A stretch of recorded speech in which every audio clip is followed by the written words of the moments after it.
we are deriving the remaining two equation of motion. Earlier we can derive the first equation of motion from the formula of acceleration.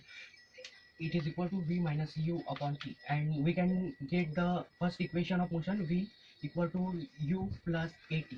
This is the first equation of motion. Now we are deriving remaining two motion equation of motion. Start. Now we are deriving the remaining two equation of motion. The second equation of motion of the displacement, and we know that the area under this curve gives the displacement of the object. So displacement, yes, it is equal to the area of triangle ABC plus area of quadrilateral AODC.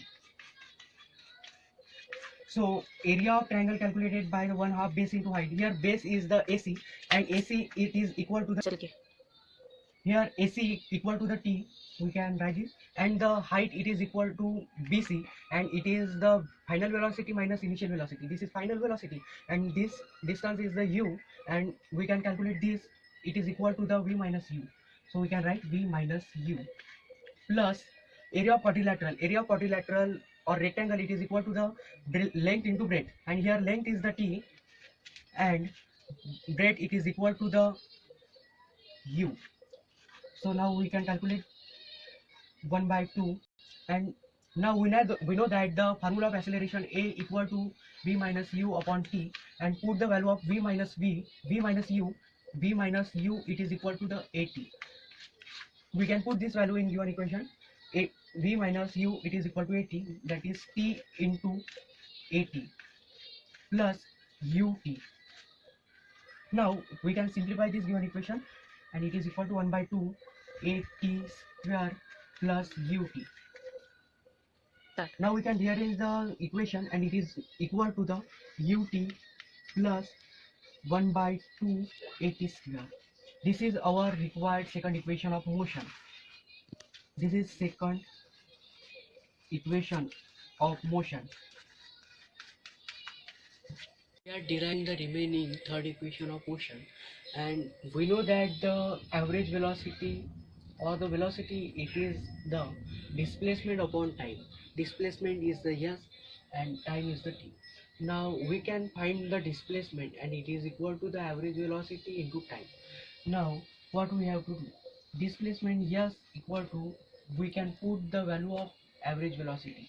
Average velocity VAV, that is V average velocity, it is equal to initial velocity plus final velocity upon time, or final velocity plus initial velocity upon time. There is no math. So now we can put the value of V average, and it is equal to V plus U upon 2 into T, and similarly put the value of T from the equation of acceleration. Acceleration, we know that acceleration is the final velocity minus initial velocity upon time. We can put the value of time from this equation, and it is equal to T v minus u upon a. So we can put this value in this equation, and we get the third equation of motion. V minus u into v plus u and v minus u upon twice a. So calculating this value, we know that this is the formula of a plus b and a minus b. It is equal to the a square minus b square. So it is v square minus u square.